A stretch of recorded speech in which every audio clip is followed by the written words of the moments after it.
Hello, my lovely friends. Welcome back to Anitas Delights. My name is Anna, and by the ingredients in front of me, you can see that we are making pork chops with apples and onions. This is what we call a one-pot wonder. It's so easy. It's delicious. If you've never had apples and pork or like pork chops, pork in general, it is a match made in food heaven. It's so yummy and it's perfect for fall. With that being said, let's go ahead and get into it because this comes together super quick, which makes it perfect for a weeknight. So I am going to turn on my heat to medium low, and I am using a cast iron skillet. It's my favorite type of skillet to make whenever I'm making pork chops or anything like this. Here I have some thick cut bone-in pork chops, and I have a little bit of garlic powder, ground sage, and dried thyme. And we're going to make a bit of a rub here to season our pork chops. So I am going to go ahead and just season my pork chops on both sides. Okay. We are going to hit it with a little bit of salt. You want to make sure you season it very nicely with salt. These are quite thick, so they need to be nicely seasoned. And some pepper. Also, make sure you pat dry your pork chop right before you are ready. I need a pair of tongs. Here we go. So, like I was saying, make sure you pat dry your pork chop fairly well before you season it. This is also going to ensure that you get a beautiful sear on your pork chops. So pretty much add the rest of the seasonings. Okay, add some pepper and some salt. I'm going to go in and I am going to rub the seasoning all over my pork chop. I just want everything to be really nicely seasoned. You can actually do this like 15-30 minutes before you're ready to cook it, and it's going to give you even more flavor. Okay, this is exactly how we want it. Now I have some avocado oil. You can use some light olive oil or any type of oil that has a high smoke point. It doesn't have to have a super high smoke point, but I wouldn't use extra virgin olive oil with this one.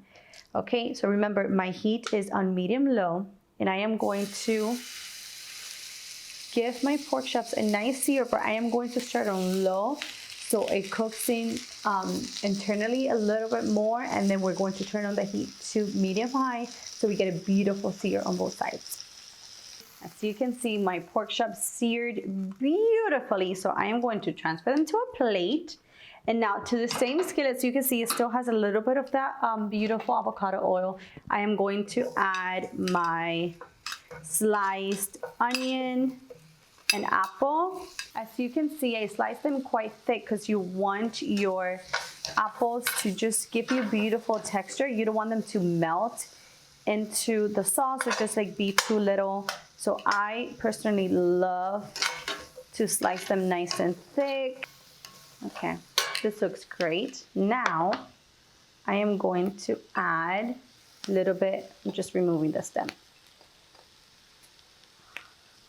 of this fresh sage, and I like to just roughly chop them. And this is going to provide just incredible flavor. I'm going to season my apples with a touch of cinnamon, not too much, and don't worry, this is not going to make it overly sweet or anything like that. It's just going to provide, again, some beautiful flavor. So this is wonderful. I am going to add in brown sugar, and I'm also going to add in some apple cider. Make sure you're using 100% pure apple cider and not the spiced one. I've tried it with the spiced one before because I couldn't find the regular one, and I just found that it just it was like too much. Like it just like the flavors kind of blended together, but it also like collided. It was wasn't my favorite, so I prefer to do just 100% apple cider. Now I am going to let this cook for about 5 minutes. I am going to season it very ever so slightly. Because of course, remember, salt is a flavor enhancer, so we need it to enhance all the flavors. I just want my my apples to really get a little nice and tender.